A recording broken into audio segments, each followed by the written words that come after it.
In the winter of 1856, in a remote corner of southeastern Ohio, 3 newborn boys entered the world under circumstances so extraordinary that medical professionals still debate their case in hushed tones today. Born in the hidden basement of a Quaker meeting house during one of the most dangerous nights in Underground Railroad history, these triplets developed abilities that defied every known law of human psychology and physiology. For over a century, their descendants have guarded secrets about what those boys could do, secrets that, if revealed, would force us to reconsider everything we thought we knew about the limits of human perception. What I'm about to share with you has never been told outside the family records, never documented in any official medical journal, and never spoken of in any academic circle. The evidence has been deliberately buried. But tonight, the truth finally comes to light. Before we dive deeper into this chilling account that begins in the shadows of America's most secretive rescue network, I need to know something about you. This channel isn't for everyone, only for those brave enough to confront mysteries that challenge the very foundations of what we believe possible. If you're one of the few who can handle stories that blur the line between documented history and inexplicable phenomena, hit that subscribe button right now. And while you're at it, drop a comment telling me what state you're listening from. I want to know where my fellow mystery seekers are gathering tonight. Because what you're about to hear happened not in some distant mystical land, but right here in America, in communities that might be disturbingly close to your own. The story I'm about to tell you began on a bitter February night when 3 lives entered this world in the most unlikely place imaginable, setting in motion events that would perplex doctors and scientists for generations to come. The town of Cedar Mills, Ohio, barely deserved the name in 1856. With a population hovering around 300 souls, it consisted of little more than a cluster of modest homes, a general store, a blacksmith shop, and the simple brick meeting house that served the local Quaker community. Unlike their more demonstrative Christian neighbors, the Society of Friends in Cedar Mills practiced their faith quietly, their plain dress and solemn demeanor reflecting a deep commitment to simplicity and, most importantly, to the radical belief that all human beings were equal in the eyes of God. This conviction had transformed their meeting house into something far more dangerous than a place of worship. It had become Station 14 on the Underground Railroad, a crucial stop for freedom seekers making their way north from Kentucky and Virginia. Elder Samuel Whitmore, a man whose weathered hands spoke of decades working the soil and whose piercing gray eyes held secrets that could hang half the congregation, had been conducting this clandestine work for nearly 8 years. Beneath the meeting house's plain wooden floors lay a carefully concealed basement, accessed through a trapdoor hidden beneath the speaker's platform. The basement itself was a marvel of desperate engineering. Dug by hand over months of careful work, it stretched nearly the full length of the building above. Thick wooden beams supported the ceiling, while ventilation came through an ingenious system of hollow fence posts that appeared decorative but carried fresh air to those hiding below. On any given week, anywhere from 3 to 15 freedom seekers might shelter there, some for a single night, others for weeks, as they waited for safe passage to the next station. February of 1856 had been particularly treacherous. The Fugitive Slave Act of 1850 had emboldened slave catchers, who now roamed freely through Ohio with legal authority to reclaim human property. Professional bounty hunters like the notorious Garrett brothers had been spotted in the area for weeks, offering substantial rewards for information about Underground Railroad operations. The tension in Cedar Mills was so thick you could almost taste it. Every unexpected visitor, every knock at the door after dark, every unusual sound could signal discovery and imprisonment. It was against this backdrop of fear and secrecy that a young woman had arrived at the meeting house 3 days earlier. She had given her name only as Ruth, claimed to be 19 years old, and was obviously with child, very much with child. Samuel Whitmore had taken one look at her swollen belly and known immediately that she wouldn't be traveling any further north for quite some time. What he hadn't expected was just how soon that child would arrive, or how profoundly its arrival would change everything they thought they knew about human nature. Ruth had come from a plantation in northern Kentucky, she told them in whispered conversations during her first nights in the basement. She spoke with the careful diction of someone who had been taught to read, unusual for someone in her circumstances, and carried herself with a dignity that impressed even the stoic Quakers. But there was something else about her, something that made people uneasy without quite understanding why. She seemed to know things, small things but disturbing in their accuracy. She would know when someone was approaching the meeting house long before any sound could be heard. She would refuse food that later proved to be spoiled, though it had appeared perfectly fresh. Most unsettling of all, she would sometimes look directly at whoever was speaking and quietly contradict their words, not argumentatively, but with the calm certainty of someone who simply knew better. "That man who brought the supplies yesterday," she had said to Samuel's wife, Martha, on her second evening there. "He told you his name was Williams, didn't he? And that he was from Lancaster?" Martha had nodded, confused. "His name isn't Williams," Ruth had continued, her voice barely above a whisper. "And he's never been to Lancaster in his life. I don't know why he lied to you, but he did." Martha had dismissed this as the paranoid rambling of a frightened pregnant woman until 2 days later when the man's real identity was discovered. He was indeed using a false name and had been asking suspicious questions about the meeting house's activities. The night of February 23, 1856, began like many others in Cedar Mills, cold, dark, and deceptively quiet. Samuel Whitmore had been conducting his evening prayers when a soft knock came at the meeting house door, followed by the agreed-upon signal. 3 quick raps, a pause, then 2 more. But something felt wrong from the moment Samuel lifted the heavy wooden beam that barred the door. The freedom seeker who stumbled inside was a man named Joshua, someone Samuel had helped before. But Joshua's usual calm demeanor had been replaced by barely controlled panic. "They're coming," Joshua gasped, his breath forming white clouds in the frigid air. "The Garrett brothers and at least 6 others. They've got dogs and they know about this place." Someone talked. He paused, his eyes darting toward the basement entrance. "They're maybe 2 hours behind me. Probably less." Samuel felt his blood turn to ice.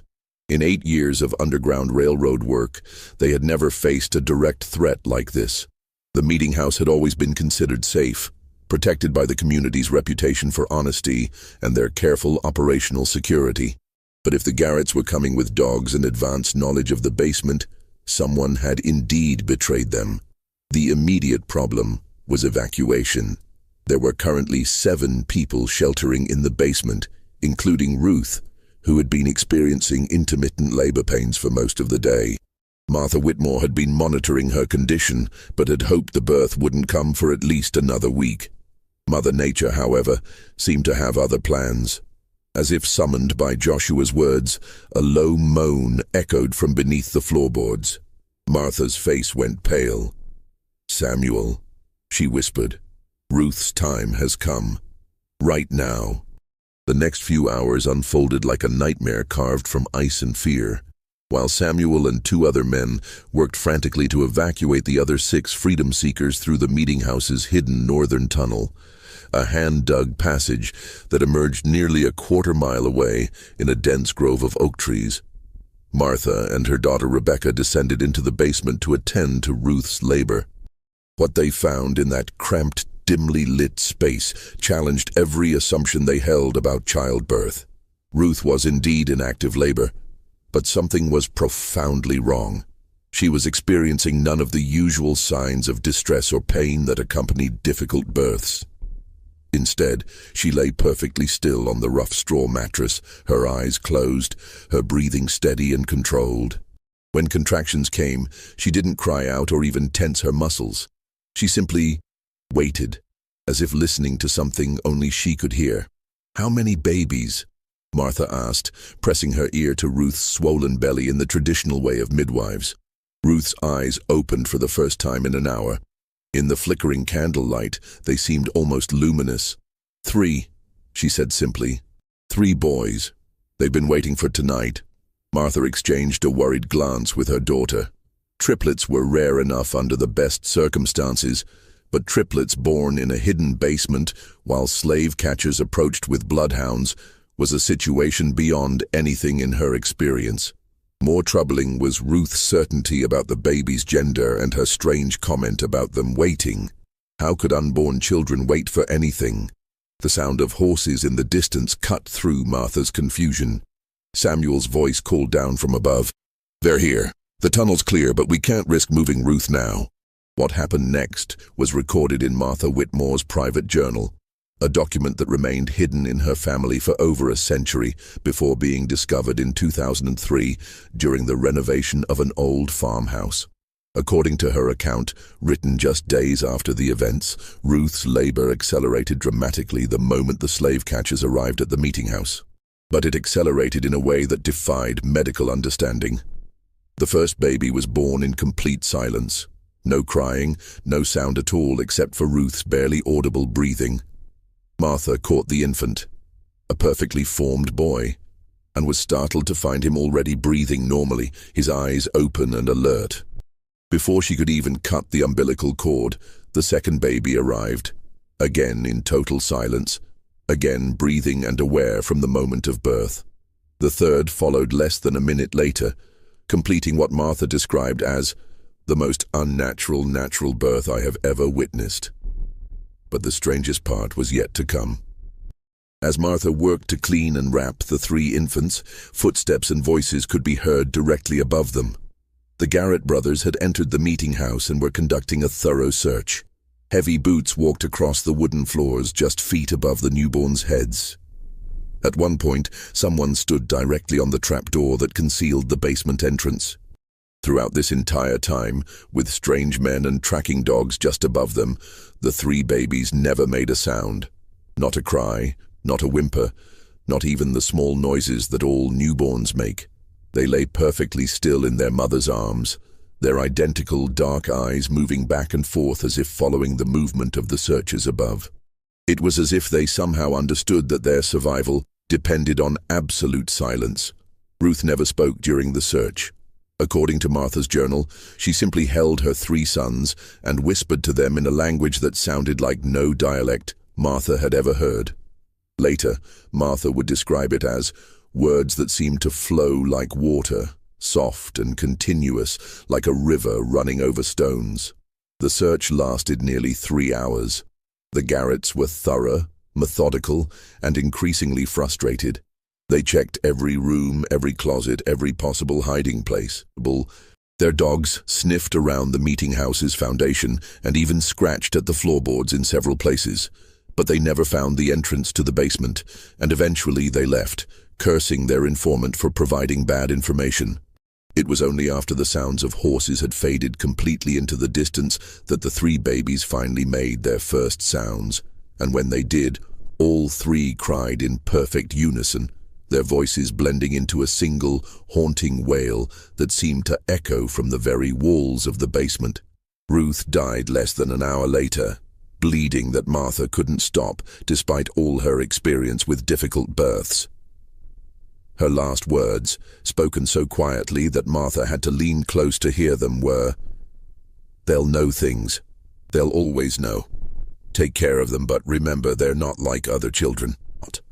The death of Ruth left the Quaker community of Cedar Mills facing an impossible situation. 3 newborn boys with no known father, no family, and no legal existence. Slave children born free on Ohio soil, but with no documentation to prove their status. Samuel Whitmore made the decision that would shape the rest of his life. The community would raise the boys collectively, each family taking turns caring for them, but all sharing responsibility for their upbringing. The boys were named by the community in the Quaker tradition: Caleb, Ezra, and Isaac. From their earliest days, it was clear that Ruth's final words had been more than the ravings of a dying woman. The 3 boys were indeed not like other children, but in ways that were subtle enough to be dismissed as coincidence by anyone not watching closely. Martha Whitmore, who had taken primary responsibility for the boys' care during their first year, began keeping detailed notes about their behavior. These notes, discovered along with her birth journal, provide a disturbing glimpse into the early manifestations of the boys' unusual abilities. At 6 months old, the triplets had developed a habit that unnerved their caregivers. They would all turn their heads in the same direction at exactly the same moment, often focusing on empty doorways or windows where no one was visible.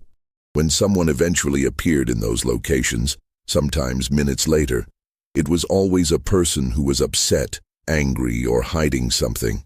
The boys seemed to sense emotional distress long before any adult could detect it. By their first birthday, the pattern had become impossible to ignore. The triplets could identify lies with unerring accuracy. When community members spoke to them, the boys would respond normally to truthful statements, but would turn away and refuse to engage with anyone who was being dishonest, even about trivial matters. At first, the adults found this amusing, even helpful. If someone claimed to have completed a chore they'd actually forgotten, the boys would immediately know. If a visitor to the meeting house gave a false name or misleading information about their background, the triplets would become agitated and refuse to go near that person. But the ability was more than simple lie detection. As the boys grew older, they seemed to sense deception in all its forms, not just spoken lies, but hidden intentions, concealed emotions, and unspoken plans. Samuel Whitmore wrote in his private correspondence, "It is as if the boys can see directly into the human heart and know what lies therein. This would be a blessing, perhaps, if it did not seem to cause them such distress. They are constantly aware of the small falsehoods and hidden thoughts that all people carry, and this knowledge appears to be a burden rather than a gift." More disturbing were the boys' reactions to specific types of deception. They showed particular distress around anyone who was hiding information about missing persons or concealed violence. During their second year, a traveling merchant named Thompson stopped at the meeting house, claiming to be heading to Columbus on business. The triplets became so agitated in his presence that they couldn't sleep or eat until he left.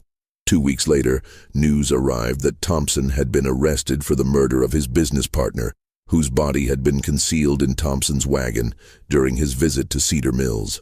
By age 3, the boys had developed what the community began calling the knowing look, a shared expression they would adopt when focusing on someone who was hiding something significant. All 3 would turn their heads simultaneously, their dark eyes seeming to penetrate whoever had attracted their attention. Most unsettling was their habit of whispering to each other during these episodes, always in that strange, flowing language that Ruth had used during their birth. Dr. William Harrison, the local physician who had been monitoring the boys' development, was both fascinated and disturbed by their abilities. In a letter to a colleague at the Medical College of Ohio, he wrote, "I have examined these children repeatedly and can find no physical abnormality that would account for their unusual perceptive abilities. Their hearing, vision, and other senses appear normal, though perhaps slightly more acute than average. Yet they consistently demonstrate knowledge of matters that should be beyond their perception. I am forced to conclude that either these children possess some form of sensory capacity unknown to medical science, or I am the victim of an elaborate deception. Though how 3-year-old children could maintain such a deception is beyond my understanding." The boys' impact on the Underground Railroad operations was immediate and profound. Word of their abilities spread quietly through the network of stations and conductors. Freedom seekers began requesting specifically to be routed through Cedar Mills, knowing that the boys could identify infiltrators and betrayers with perfect accuracy. The triplets' presence in the meeting house basement became a guarantee of safety. If they remained calm and peaceful, the freedom seekers knew they were among friends. If the boys became agitated or refused to enter the basement, it was a certain sign that someone in the group couldn't be trusted. Samuel Whitmore found himself in the uncomfortable position of relying on 3 young children for the security of one of Ohio's most important Underground Railroad stations. But the boys' accuracy was undeniable. Over the course of 3 years, They identified 7 potential infiltrators, preventing what could have been catastrophic discoveries of the network's operations. But their abilities came with a price that became more apparent as they grew older. The boys were increasingly isolated from other children who found their intense stares and whispered conferences unsettling. Adults in the community, while grateful for the protection the boys provided, couldn't shake the feeling that they were being constantly evaluated and judged. Even the most honest people felt uncomfortable under the triplets' watchful eyes, knowing that every thought and emotion was somehow visible to them. Most troubling was the boys' growing awareness of their own abilities and the effect they had on others. By age 4, they had learned to modify their behavior around strangers, keeping their knowing looks subtle and their whispered consultations private. But this self-consciousness seemed to deepen their isolation, creating a barrier between them and the rest of the world that grew more pronounced with each passing year. The year 1860 brought changes to Cedar Mills that would test the triplets' abilities in ways no one could have anticipated. The election of Abraham Lincoln had inflamed tensions throughout Ohio, and Underground Railroad activities were becoming increasingly dangerous. Federal marshals were conducting more frequent raids, and bounty hunters like the Garrett brothers were operating with virtual impunity. It was during this period of heightened danger that the boys, now 4 years old, began demonstrating a new and more disturbing aspect of their abilities. They could not only detect deception and hidden emotions in people who were present, they seemed to sense the emotional distress of people who were miles away. The first documented instance occurred on a bitter January morning, when the triplets suddenly became extremely agitated despite being safely inside the warm meeting house with their usual caregivers. All 3 boys began crying simultaneously, not the normal crying of upset children, but a keening wail that seemed to express profound terror and desperation. Martha Whitmore tried everything she could think of to calm them, but nothing worked. The boys continued their distressed crying for nearly 6 hours, finally falling silent just as the sun began to set. 2 days later, a freedom seeker arrived at the meeting house with devastating news. A group of 11 people, including 3 children, had been captured by slave catchers approximately 40 miles south of Cedar Mills. The capture had occurred at almost exactly the same time the triplets had begun their crying. Worse, the captured group included a pregnant woman who had given birth during the attack. Both mother and child had died from exposure during the brutal journey back to Kentucky. Samuel Whitmore was shaken by this incident, but dismissed it as coincidence until it happened again 3 weeks later. This time, the boys' distress lasted only 2 hours, but was even more intense. When word arrived the following day, they learned that a conductor on the Underground Railroad had been shot and killed while helping a family escape near Portsmouth, Ohio. Again, at the exact time the triplets had begun showing signs of extreme distress. Dr. Harrison, who had been documenting the boys' development, was called to examine them after the 3rd such incident. His findings, recorded in his private notes, were deeply unsettling. During episodes of apparent long-distance distress sensing, the boys' pulse rates become synchronized, their breathing patterns identical, and their body temperatures drop by several degrees. Most remarkably, their brain activity appears to increase dramatically. They are clearly experiencing intense mental stimulation despite appearing outwardly distressed. I can only conclude that their nervous systems are somehow detecting emotional trauma occurring at great distances, though the mechanism by which this occurs is completely unknown to medical science. The boys' long-distance sensing abilities seem to be specifically attuned to situations involving deception, betrayal, and mortal danger. They never reacted to ordinary accidents or natural deaths, but they invariably detected when someone was being hunted, betrayed, or murdered. Their range appeared to extend throughout most of southern and central Ohio and possibly into northern Kentucky. Word of the triplets' abilities spread beyond the Underground Railroad network. Families with missing loved ones began making pilgrimages to Cedar Mills, hoping that the boys could somehow sense whether their missing family members were still alive and where they might be found. Samuel Whitmore was reluctant to exploit the children's abilities in this way, but the boys themselves seemed drawn to these desperate families. The most remarkable case involved the Brennan family, whose 16-year-old daughter Mary had disappeared while traveling to visit relatives in Columbus. The girl had been missing for 3 months when her parents arrived in Cedar Mills, having heard rumors about 3 children who could find lost people. Samuel initially refused to involve the boys, but Caleb, Ezra, and Isaac approached the distraught parents on their own. Without being asked, the triplets lined up in front of Mrs. Brennan and began their characteristic synchronized whispering. After several minutes, Isaac stepped forward and pointed southeast toward the Ohio River. "She's there," he said simply.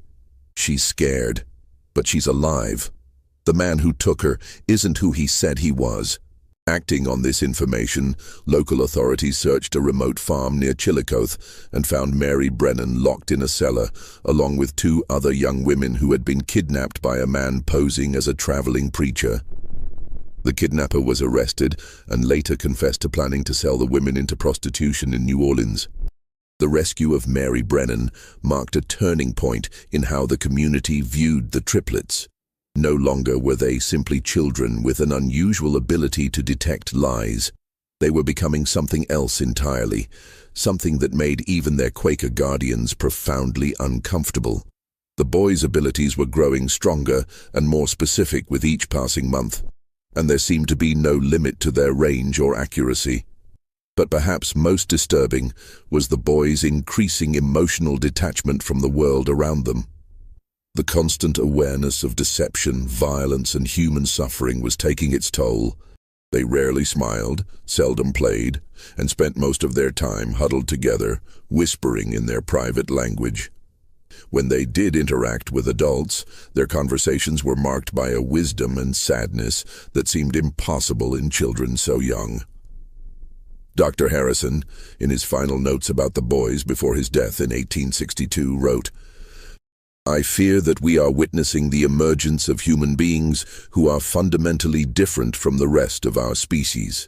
Their abilities appear to be expanding rather than stabilizing, and I cannot predict what they might become capable of as they mature. More troubling is the psychological cost of their gifts. These children are bearing witness to more human suffering and evil than most adults encounter in a lifetime, and they are doing so without the emotional defenses that adults develop over time. I do not know what kind of men they will become, but I fear they will be men apart from all others, forever isolated by their terrible knowledge of what lies hidden in the human heart." The outbreak of the Civil War in 1861 brought unprecedented chaos to Ohio's Underground Railroad operations, but it also created new opportunities for the triplets to demonstrate the true extent of their extraordinary abilities. As Union and Confederate forces began moving through the border regions, the boys started exhibiting reactions to military activities that defied all logical explanation. Samuel Whitmore first noticed this new development during the summer of 1861, when 6-year-old Caleb, Ezra, and Isaac began showing signs of extreme agitation for several days running. The boys would stand at the meeting house windows, looking south toward the Ohio River, their faces marked by expressions of horror that seemed far too mature for their years. When Samuel asked what was troubling them, Isaac, always the most vocal of the 3, simply said, "Too many people are going to die. So many people." 3 days later, news arrived of the First Battle of Bull Run, where Union forces had suffered a devastating defeat. The timing was impossible to dismiss as coincidence, especially when similar incidents began occurring with increasing frequency. The boys seemed to sense major military engagements days or even weeks before news of them reached Cedar Mills, and their emotional reactions corresponded precisely to the scale of casualties involved. More disturbing was their apparent ability to detect specific individuals among the thousands of soldiers moving through the region. In September of 1861, a young Union soldier named Thomas Caldwell stopped at the meeting house while traveling home on leave to visit his family in Marietta. The triplets took one look at him and immediately began their synchronized whispering, their faces showing expressions of profound sadness. Martha Whitmore, now in her 60s but still serving as the boys' primary caregiver, asked them what they sensed about the soldier. Ezra stepped forward and spoke in a voice that seemed too old for his small body. "He won't make it home. The man who's supposed to be his friend will shoot him for his money. 3 days from now, near the river crossing." Thomas Caldwell laughed when told of the prediction, claiming that he was traveling alone and had no money worth stealing. But 3 days later, his body was found near a river crossing 20 miles east of Cedar Mills. He had been shot and robbed by a deserter from his own unit, a man named Patterson, who had claimed to be Caldwell's friend and had arranged to travel part of the way with him. The accuracy of this prediction sent shockwaves through the local community, but it was only the beginning. Over the following months, the boys began making increasingly specific and disturbing predictions about people they encountered. They could tell when someone would die, often down to the day and hour. They could predict betrayals, desertions, and acts of violence with unerring accuracy. Most chilling of all, they seemed to know which of the freedom seekers passing through the meeting house would successfully reach Canada, and which would be captured or killed along the way. Samuel Whitmore struggled with the moral implications of the boys' knowledge. Should he warn people of the dangers the triplets foresaw? Should he try to prevent the tragedies they predicted? Or was this knowledge too dangerous to act upon? The weight of these decisions was crushing, made worse by the boys' apparent indifference to the suffering they witnessed. They reported deaths and betrayals with the same calm detachment they might use to comment on the weather. The turning point came in the spring of 1862, when a group of 12 freedom seekers arrived at the meeting house, led by a conductor named James Morrison, whom Samuel had worked with for years. Morrison was a trusted ally, a man who had successfully guided hundreds of people to freedom over the course of a decade. But when the triplets saw him, their reaction was immediate and violent. All 3 boys began screaming the moment Morrison entered the meeting house, a sound unlike anything they had ever made before.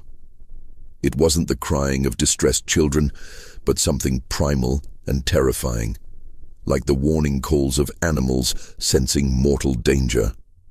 They screamed and pointed at Morrison, their faces contorted with an expression of pure horror. Morrison was baffled and offended by the reaction. He had never encountered anything like it from the boys, who had always been calm in his presence during previous visits. Samuel tried to question the triplets about what they sensed, but they could only repeat over and over, "Death.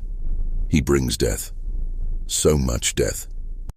Despite the boys' warnings, Samuel was reluctant to turn away a trusted conductor and 12 desperate freedom seekers. Morrison insisted that he had brought the group safely from Kentucky and was prepared to guide them onto the next station. The 12 freedom seekers, men, women, and children ranging in age from 8 to 60, seemed genuinely desperate and showed no signs of deception. But the triplets' agitation only intensified as the hours passed. They refused to enter the basement while Morrison and his group were there, and they continued their disturbing predictions. "Tomorrow night, in the woods by Miller's Creek, he'll call to them and they'll trust him because they think he's their friend. But the men with guns will be waiting." Samuel faced an impossible choice. Either trust the word of 3 young children whose abilities he didn't understand, or risk the lives of 12 people based on what might be nothing more than childhood intuition. In the end, he chose a compromise that would haunt him for the rest of his life. He allowed Morrison and the group to continue their journey, but sent word ahead to the next station warning them to be cautious. He also arranged for 2 local men to follow at a distance, ostensibly to provide additional security. What they witnessed the following night would validate the triplets' warnings in the most horrific way possible. Morrison led the group to a clearing near Miller's Creek, just as the boys had predicted. There, instead of guiding them toward the next safe station, he called out in the darkness. Within minutes, armed slave catchers emerged from the woods. The freedom seekers realized they had been betrayed, but it was too late to escape. In the chaos that followed, 7 people were killed outright, including 2 children. The remaining 5 were captured and dragged back to Kentucky in chains. The 2 men Samuel had sent to provide security witnessed the entire massacre from a distance, too far away to intervene, but close enough to see Morrison collect a substantial payment from the leader of the slave catchers. James Morrison, the trusted conductor who had guided hundreds to freedom, had been working as a double agent for months, selling information about underground railroad operations and leading groups into carefully planned ambushes. When news of the massacre reached Cedar Mills, the entire community was devastated. 7 people were dead, 5 more were condemned to slavery, and one of their most trusted allies had been revealed as a traitor. But perhaps most disturbing was the realization that 3 7-year-old children had known exactly what would happen, and their warnings had been ignored. The triplets' reaction to the news was unlike anything Samuel had ever seen from them. Instead of their usual calm detachment, they showed genuine emotion for the first time in years. Not sadness or anger, but a deep, profound disappointment that seemed to encompass not just the immediate tragedy, but something much larger about the nature of human evil. "People never listen," Isaac said quietly, speaking for all 3. "They never want to believe what we can see. They think we're just children, but we've seen more death than anyone in this room. We know what people are capable of when they think no one is watching." The boy's words hung in the air like a pronouncement of judgment, and Samuel realized that something fundamental had changed. The triplets were no longer just children with unusual abilities. They had become something else entirely, something that could see into the darkest corners of human nature with perfect clarity. And that terrible knowledge was transforming them into beings that were increasingly alien to the rest of humanity. Just when Samuel thought he'd seen the full extent of what the boys were capable of, events would soon prove that their abilities were still evolving, still growing stronger. The question was no longer what they could perceive, but what they might become, and whether the community that had raised them would be able to survive the truth of what they really were. The revelation that would forever change how the world understood the triplets came during the brutal winter of 1863, when the boys were 8 years old and the Civil War had reached its bloodiest phase. Dr. Elizabeth Hartwell, one of the first female physicians in Ohio and a specialist in neurological conditions, had been studying the boys for 6 months under the auspices of the Medical College of Ohio. Dr. Hartwell's interest had been sparked by reports from Dr. Harrison before his death, and she had convinced Samuel Whitmore to allow a comprehensive medical examination of the triplets.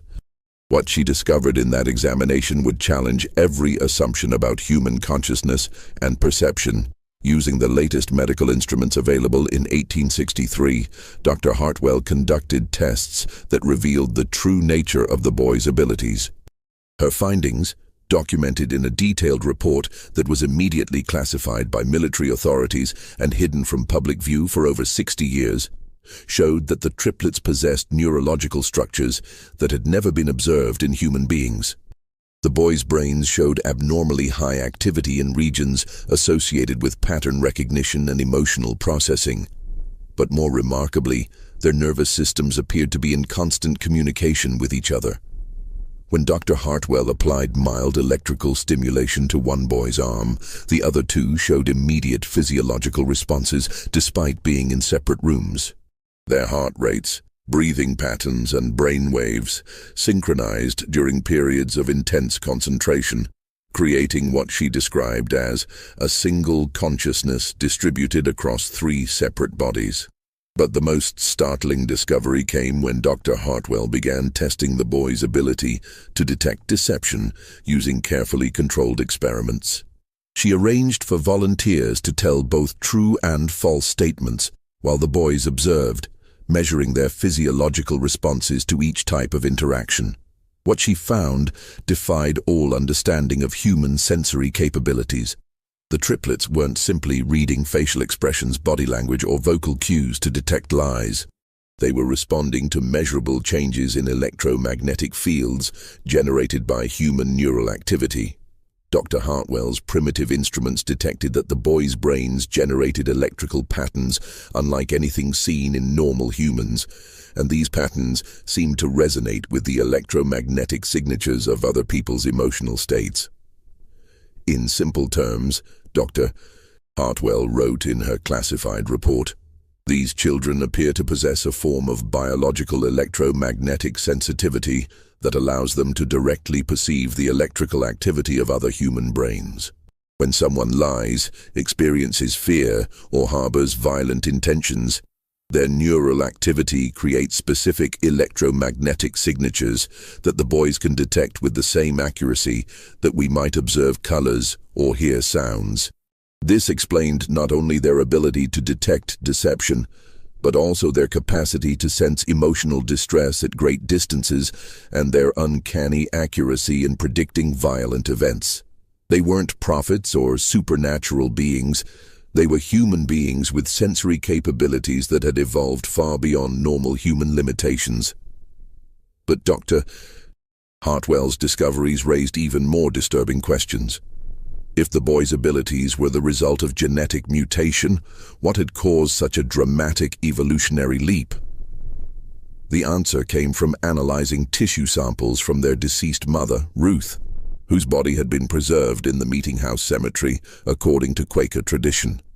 Medical examination of Ruth's remains revealed that she had been exposed to massive doses of several industrial chemicals during her pregnancy, chemicals that were commonly used in the processing of indigo dye on southern plantations. These chemicals, which included mercury compounds and lead-based pigments, had caused severe neurological damage in Ruth, but had apparently triggered unprecedented genetic changes in her unborn children. The boys represented something entirely new in human evolution, a mutation that might normally have been lethal, but had instead created enhanced sensory capabilities. They were living proof that human consciousness and perception could evolve in ways that science had never imagined possible. Dr. Hartwell's final revelation was perhaps the most chilling. Based on her analysis of the boys' genetic structure, she concluded that their enhanced abilities were not limited to their generation. The genetic changes that had created their electromagnetic sensitivity were dominant traits that would be passed on to their children and their children's children. "We are witnessing the birth of a new branch of human evolution," she wrote in her most confidential notes. "These boys will father children with similar abilities, and those children will be even more sensitive to human electromagnetic fields. Within 3 or 4 generations, their descendants may possess sensory capabilities that will make current human perception seem primitive by comparison." The implications were staggering. If Dr. Hartwell was correct, the triplets weren't just medical curiosities, they were the beginning of a new human subspecies. And if their abilities continued to strengthen with each generation, their descendants might eventually be able to read human thoughts as easily as observing facial expressions. But the most immediate concern was what to do with this knowledge. The Civil War was raging, and both Union and Confederate forces would be desperate to exploit the boys' abilities for military intelligence. If word of their capabilities spread beyond the small Quaker community, the triplets would become valuable assets to be captured, studied, and used as weapons. Samuel Whitmore faced an impossible decision. Dr. Hartwell was prepared to publish her findings, which would bring international attention to the boys, but would also ensure their safety through public scrutiny. Alternatively, the research could be suppressed, protecting the boys' privacy, but leaving them vulnerable to those who already knew of their abilities. The decision was made for them on a cold February morning when federal marshals arrived in Cedar Mills with orders to bring the triplets to Washington for consultation on matters of national security. Someone in the military hierarchy had learned of Dr. Hartwell's research and decided that the boys' abilities could be valuable for interrogating Confederate prisoners and detecting Confederate spies. But the triplets had sensed the marshals' approach long before they reached the meeting house. When Samuel found the boys that morning, they were already packed and ready to leave, their few possessions bundled in small cloth sacks. "We have to go," Caleb said simply. "If we stay, bad things will happen to everyone here. We've seen it." Isaac nodded gravely. "The men who are coming don't just want to use us. They want to study us, cut us open, see how we work. And when they're done with us, they'll come for our children and our children's children." Ezra, always the quietest of the three, spoke last. "We've seen the future they want to create. A world where people like us are kept in cages and used as tools. We won't let that happen. The boys' decision was final. They would disappear before the federal marshals arrived, vanishing into the network of caves and hidden passages that riddled the hills around Cedar Mills. Samuel made one last, desperate attempt to convince them to stay, arguing that they would be safer under government protection than hiding in the wilderness. Caleb's response revealed just how much the boys had matured beyond their 8 years. "Mr. Whitmore, we can sense the intentions of every person within 50 miles of this place. We know that the government men aren't coming to protect us, they're coming to own us. We've felt their thoughts, and we know what they plan to do. We'd rather take our chances in the wild than become prisoners in a laboratory." As the sound of approaching horses echoed across the frozen fields, the triplets prepared to leave the only home they had ever known.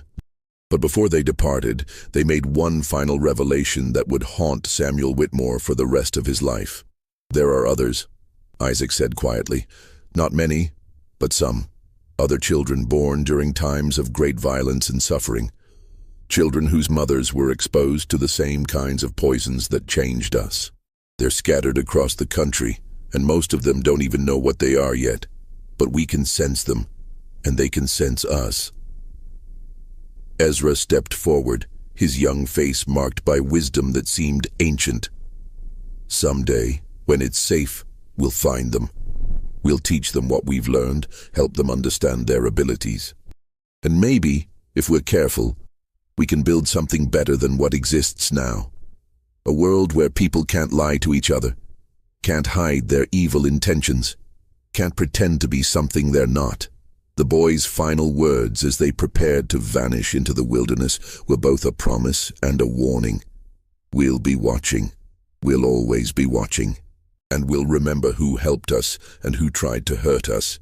That knowledge will be passed down to our children and their children and their children after that.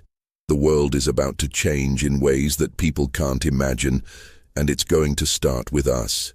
The federal marshals arrived at the meeting house 3 hours after the triplets had disappeared, finding only empty rooms and the fading traces of 3 extraordinary children who had vanished as completely as if they had never existed. Despite extensive searches involving tracking dogs and military units, no trace of the boys was ever found. They had simply melted away into the Ohio countryside, leaving behind only memories and questions that would never be fully answered. Dr. Elizabeth Hartwell's research was immediately classified by military authorities and remained sealed for over 60 years. When her papers were finally released in 1924, they caused a sensation in the medical community. But by then, the boys would have been nearly 70 years old, and any hope of studying them had long since passed. Samuel Whitmore lived until 1889, carrying the secret of what he had witnessed for the rest of his life. In his private papers discovered after his death, he wrote, "I have seen the future of humanity, and it both terrifies and amazes me. Those 3 boys represented something new under the sun, something that could either elevate our species to unprecedented heights or destroy us completely. I pray that wherever they went, whatever they became, they remembered the love and kindness they received in our small community." The Underground Railroad station at Cedar Mills continued operating until the end of the Civil War, but it was never the same after the triplets' departure. Without their ability to detect infiltrators and betrayers, the operation became increasingly dangerous, and several conductors were captured or killed. The meeting house itself was eventually abandoned in 1878, and the building slowly fell into decay. But the story of the triplets didn't end with their disappearance. Over the following decades, reports began surfacing from across the United States of children with unusual perceptive abilities. A girl in Pennsylvania who could predict accidents days before they occurred. Twin boys in Texas who could locate missing people with impossible accuracy. A child in California who could tell when someone was lying just by looking at them. Most of these reports were dismissed as folklore or exaggeration, but a pattern emerged for those who knew what to look for.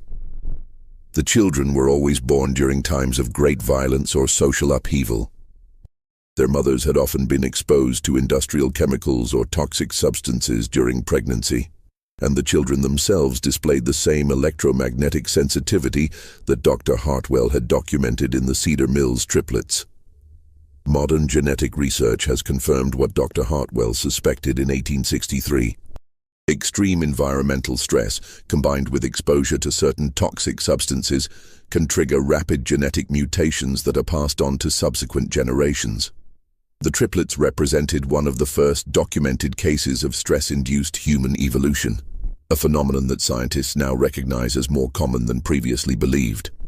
Recent studies have identified at least 47 documented cases of individuals with enhanced electromagnetic sensitivity born between 1850 and 1900, primarily in regions affected by industrial pollution or military conflict. While most of these individuals lived quiet lives and never developed their abilities to the extent demonstrated by the Cedar Mills triplets, their genetic legacy has continued to spread through the American population. Dr. Sarah Chen, a neurologist at Johns Hopkins University who has spent 20 years studying electromagnetic sensitivity in humans, believes that the descendants of these early cases may represent as much as 0.1% of the current American population. We're looking at the emergence of a human variant that possesses sensory capabilities our species has never had before, she explained in a 2019 interview. These people aren't telepaths or psychics. They're humans with enhanced neural sensitivity that allows them to detect electromagnetic patterns generated by other human brains. The implications for law enforcement, national security, and human society are profound. If Dr. Chen is correct, there may be thousands of Americans who possess some degree of ability to detect deception, sense hidden emotions, or locate missing persons. Most may not even be aware of their abilities, dismissing their accurate intuitions as lucky guesses or coincidence. But perhaps the most intriguing aspect of this research is what it suggests about the future of human evolution. If environmental stress can trigger rapid genetic changes that enhance human perception, what other capabilities might emerge as our species faces new challenges? And if the Cedar Mills triplets were correct in their prediction that their abilities would strengthen with each generation, what might their descendants be capable of today? The answer to that question may be closer than anyone realizes. In 2003, during the renovation of an old farmhouse in southeastern Ohio, construction workers discovered a hidden room containing documents that had been carefully preserved for over a century. Among these papers was a letter dated 1923, written in 3 different handwritings but signed with a single name: The Children of Cedar Mills. The letter, addressed to future generations who will understand, contained detailed genealogical records showing the descendants of the 3 boys who had vanished in 1863. According to these records, the triplets had indeed survived their disappearance, lived long lives, and fathered numerous children who inherited their enhanced abilities. More remarkable still, the letter contained precise predictions about future events that have since come to pass. The exact dates of both world wars, the location where the atomic bomb would be tested, the year of the moon landing, and dozens of other historical events that wouldn't occur for decades after the letter was written. The letter concluded with a message that both comforts and unnerves those who have studied it. We are still here. We are still watching. We have grown in number and in ability with each passing generation, just as we promised we would. The time is coming when humanity will need the gifts we carry, and when that time arrives, we will be ready. Until then, we remain hidden, learning, growing, and preparing for the day when the world will finally be ready to accept what we represent, the next step in human evolution. The letter was accompanied by a contemporary address in Ohio and a simple instruction: when you are ready to know more, come to this place on the anniversary of our birth. We will be waiting. February 23, 2024, marked the 168th anniversary of the triplets' birth.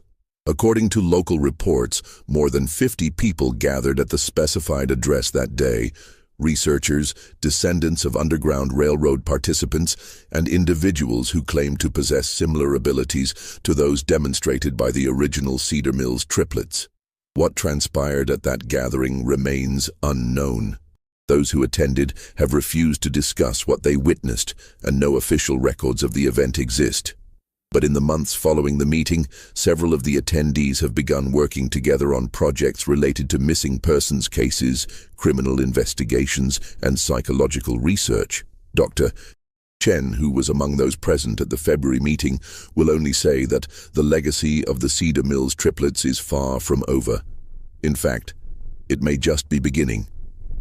The story of three boys born in a basement during one of the darkest periods in American history continues to unfold more than a century and a half later.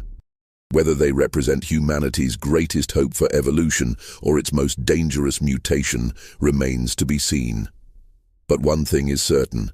Somewhere out there, the descendants of Caleb, Ezra, and Isaac are still watching, still learning, and still preparing for whatever comes next.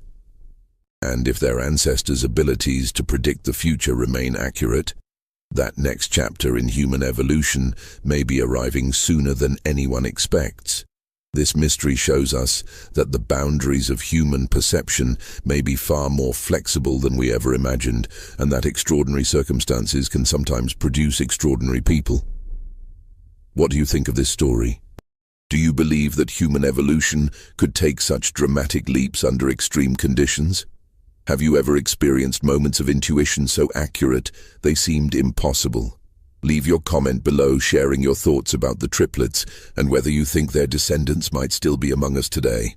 If you enjoyed this tale and want more mysteries that challenge everything we think we know about human capabilities, subscribe, hit the notification bell, and share with someone who loves stories that blur the line between science and the impossible.